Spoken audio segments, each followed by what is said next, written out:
A biodiversidade da Amazônia é a maior do mundo. Abriga 50% de todas as espécies animais, vegetais e minerais do planeta, formando um ecossistema autossustentável. Não é à toa que está num território maior que o continente europeu, dentro de 9 países. No dia de hoje, comemoramos o Dia da Amazônia, em meio a uma discussão importante para o nosso país. Os olhos do mundo se voltam para o Brasil e esperam liderança no debate da Conferência Rio+20, que acontece no ano que vem no Rio de Janeiro. Tudo isso em meio a uma possível alteração no Código Florestal Brasileiro, que prevê a diminuição de áreas de proteção ambiental. Priorizar o olhar para as terras da Amazônia brasileira é urgente, não só para o ambiente, mas também para dar suporte aos cerca de 24 milhões de habitantes que moram na região. Afinal, estamos de fato preparados para assumir a nossa responsabilidade pela Amazônia?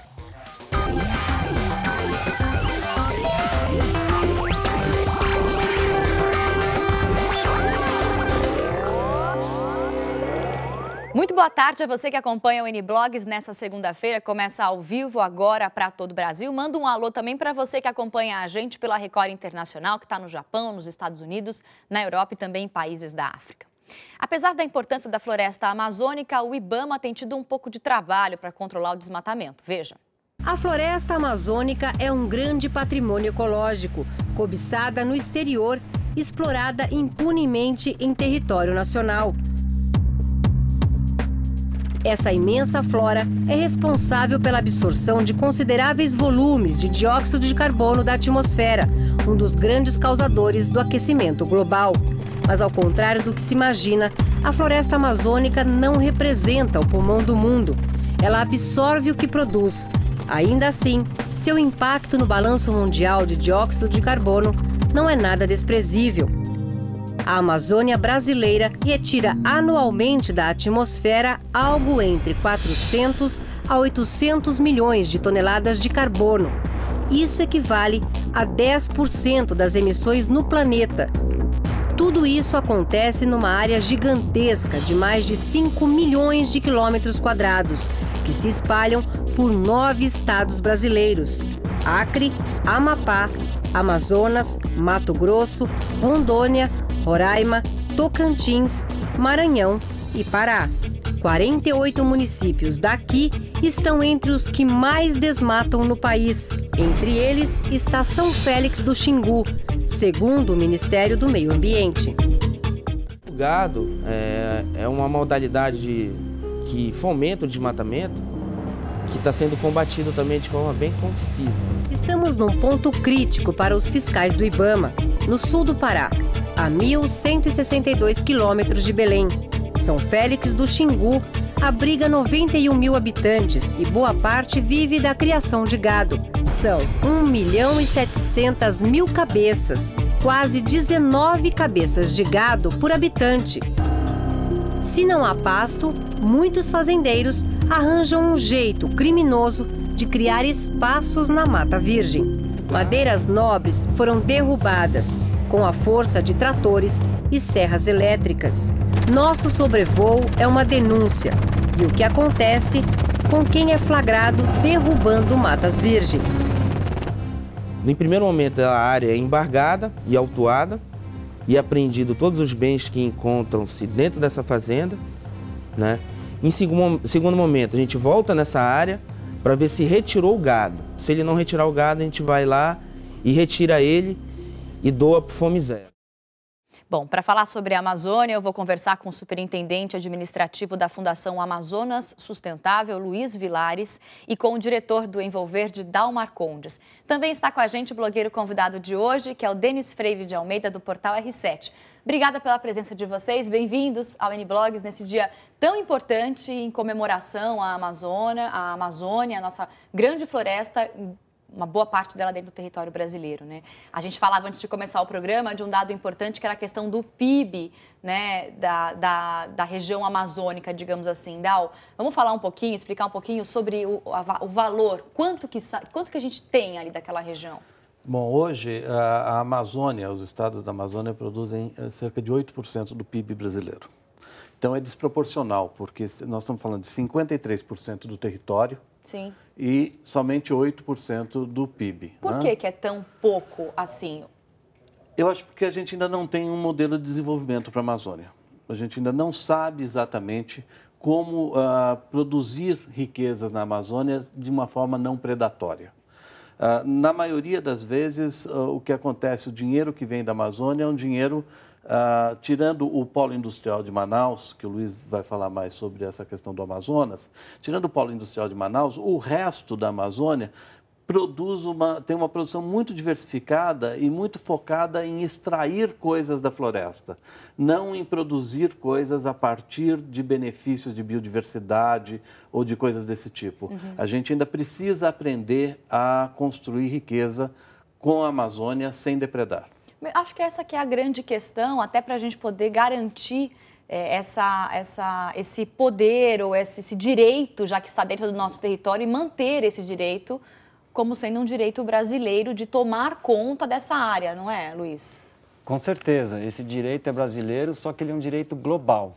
O mundo precisa da Amazônia e nós brasileiros temos uma chance de ouro de fazer essa Amazônia e todos os estados que ela compõe ser um ativo muito importante.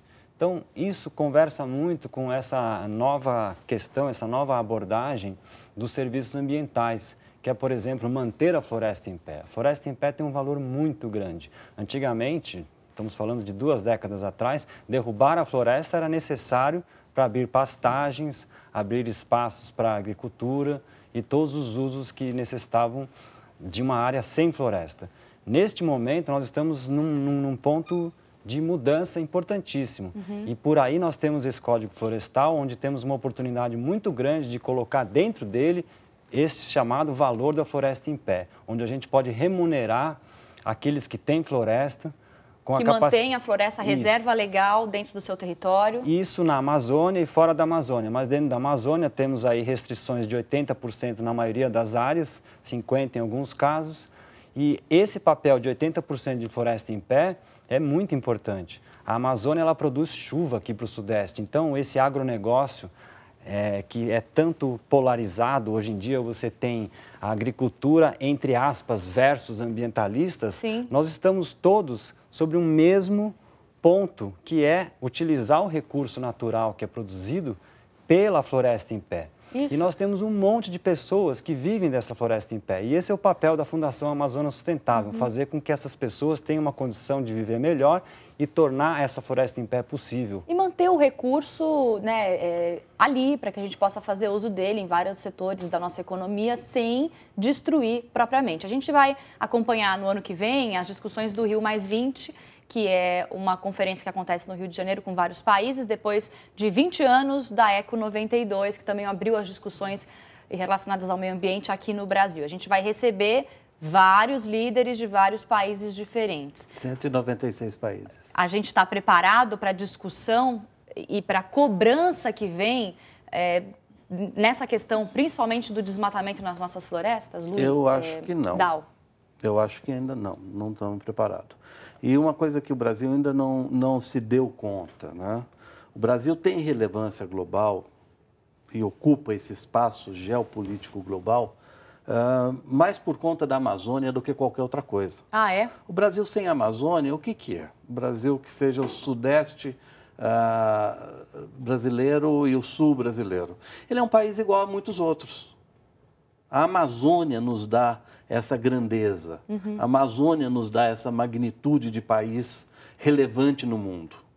E a gente ainda não se apercebeu disso.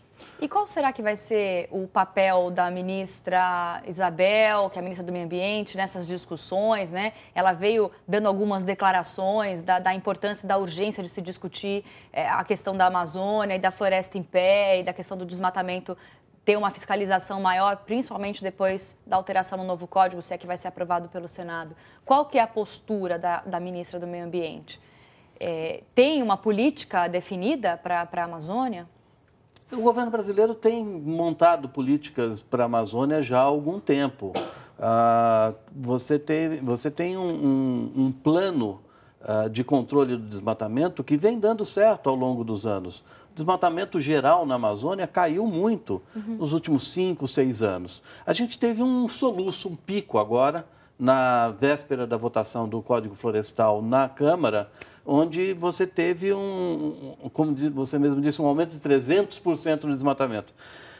Parece muito, mas a base era baixa. A gente vinha tendo queda sucessiva. Então, é como se fosse um gráfico que vem caindo e, de repente, dá um pulo para cima, mas volta para baixo. O importante é falar por que deu esse soluço. Esse soluço deu por, assim, na minha opinião, bandidagem de fazendeiro que quer se aproveitar.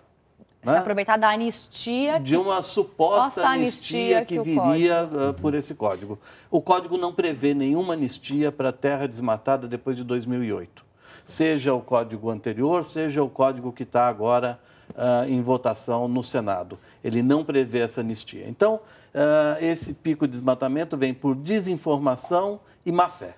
Agora, aproveitando o gancho que vocês deram, o que de prático pode ser feito extraindo da Amazônia, não sendo extrativismo, nada, alguma coisa de prático, construtivo, que a gente possa usar a floresta ou a região inteira em benefício sem ser práticas destrutivas. Até para aumentar o valor do PIB na região, né? Para a gente ter um melhor uso da floresta, né? Assim, na prática, algumas coisas para a gente que é leigo entender o que podia ser feito além do que já foi feito no passado. Bem, a primeira questão que eu queria colocar é o seguinte: o extrativismo é bom. O extrativismo pode ser muito bom para a floresta. Você tem exemplos, e nós trabalhamos com alguns exemplos na nossa fundação, de potencializar essas cadeias produtivas que utilizam os recursos da floresta de maneira sustentável. Isso é muito bom, porque isso gera riqueza local e você gera produtos de qualidade que só a floresta amazônica tem. Vou dar um exemplo aqui e presenteá-los imediatamente com essa castanha aqui, uma para o Dal, uma para a Fabiana. Essa castanha eu vou dividir a minha com o Denis depois. Eu estou de regime.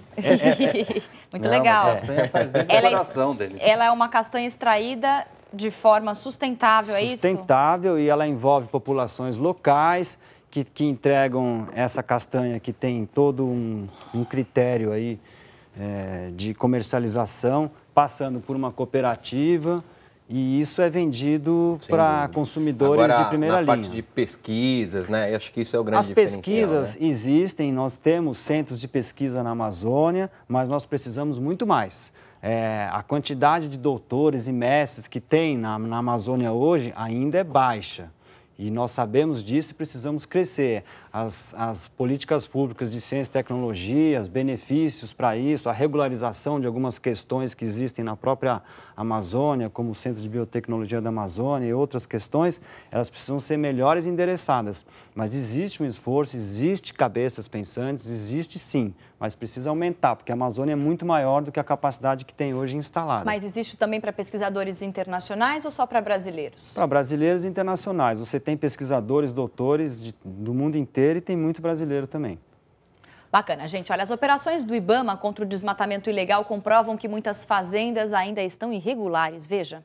Uma operação dirigida pelo IBAMA com o apoio das polícias Federal, Rodoviária Federal e Militar, Exército e Força Nacional embargou 246 fazendas, todas irregulares. Tudo é monitorado por satélite do programa DETER. As fotografias sobrepostas revelam mais do que o desmatamento.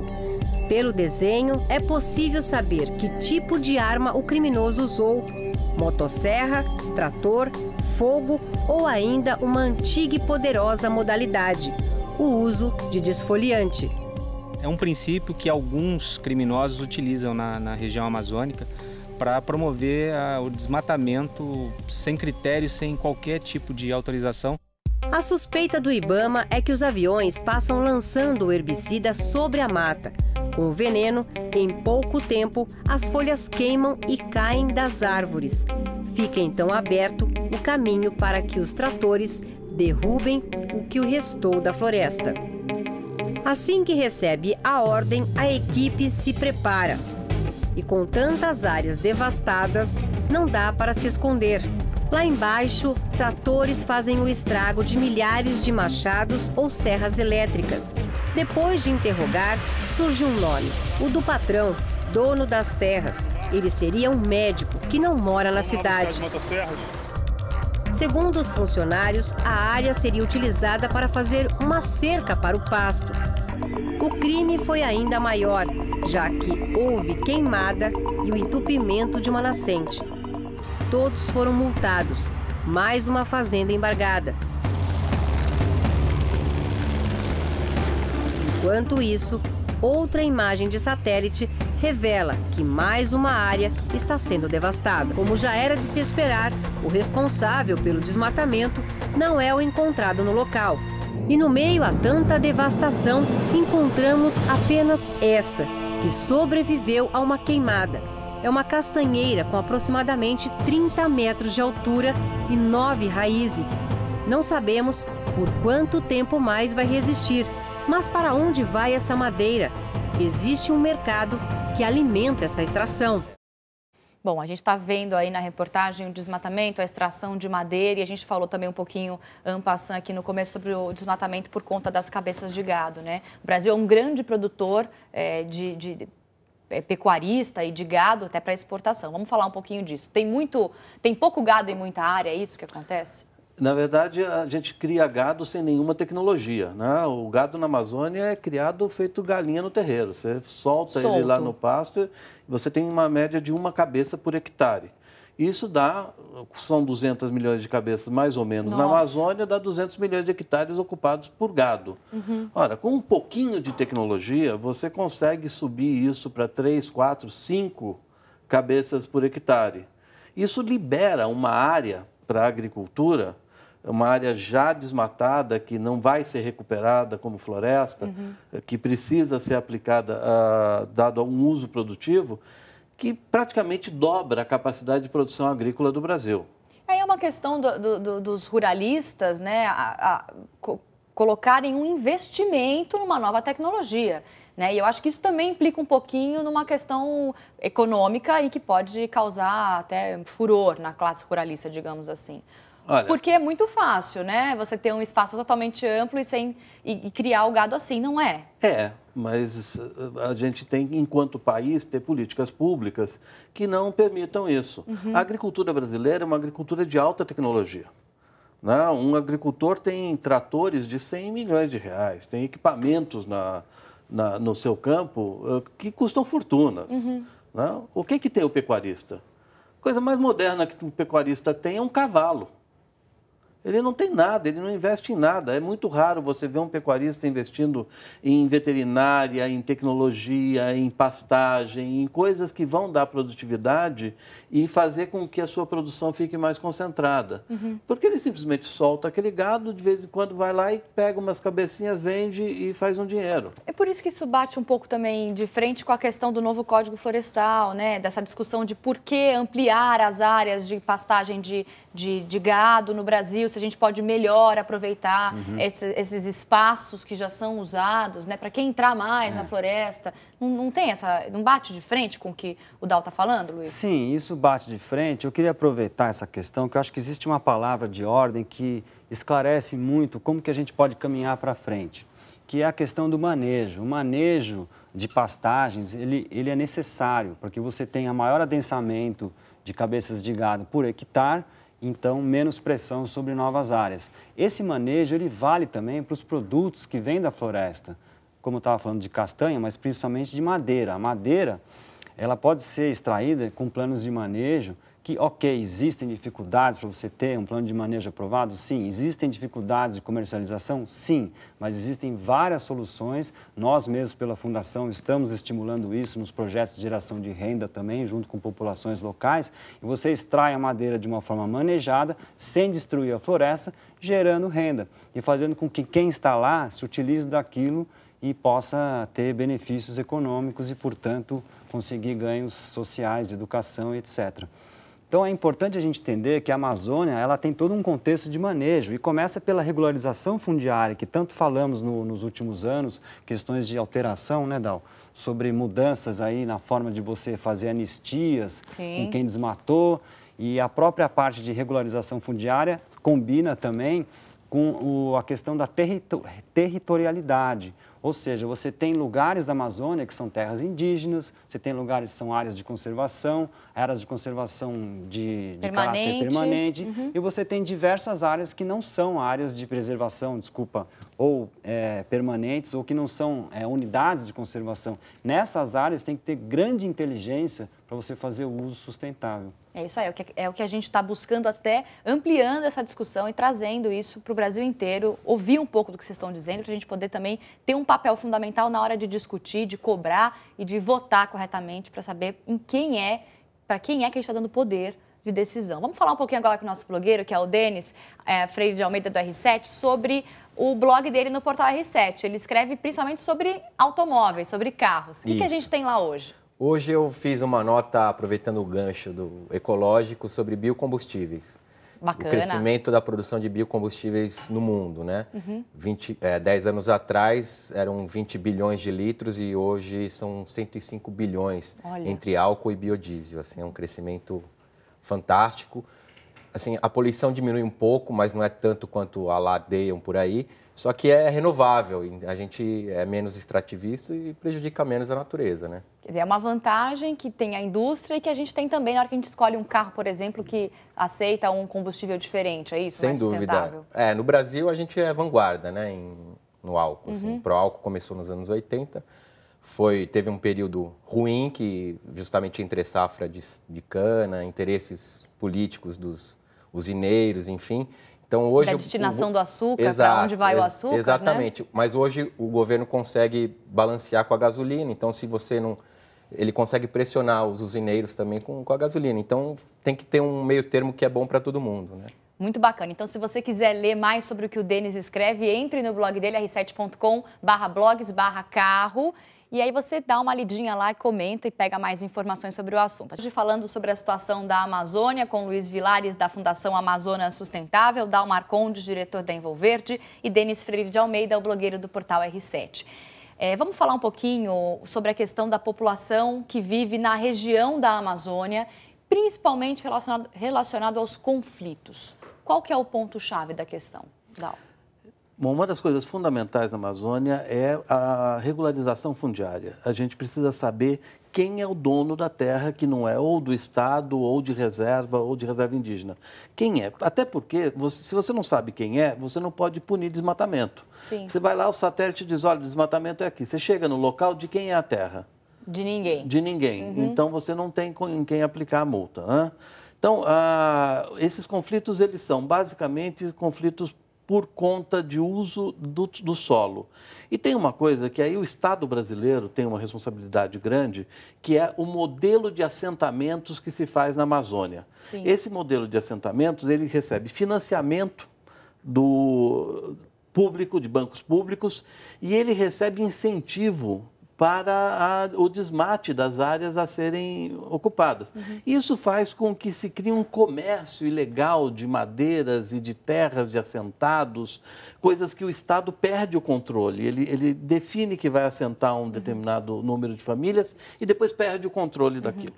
Quer dizer, é uma situação bastante crítica que tem que estar regularizada não e fiscalizada. Tem que manter, né? Não, ali é falta de presença do Estado. O Estado tem que estar ali. E em relação aos ribeirinhos, Luiz? Então, os ribeirinhos, eles são a grande solução da Amazônia e o nosso trabalho ele é todo voltado para isso, porque os ribeirinhos eles estão lá instalados, já têm a sua terra, quase todos eles estão em áreas de conservação, se não estão em área de conservação, estão em lugares em que tem uma forma de proteger clara e que não tem outras pressões sobre o uso desse lugar. Eles podem desenvolver essa atividade com a floresta em pé, serem remunerados para isso, receber educação e fazer da floresta em pé a grande solução para a Amazônia. Então, o nosso trabalho é todo voltado para isso. E essas questões de territorialidade, de questões fundiárias, tudo isso é muito bem resolvido por políticas públicas com estados ricos, estados como o do Amazonas, que tem na sua zona industrial a capacidade de gerar riqueza e distribuir via políticas públicas e parcerias como a nossa fundação. Quer dizer, o ribeirinho pode ser um grande aliado nessa luta para preservar a região amazônica. Com certeza, e fazer dessa floresta a coisa mais importante que existe para todos.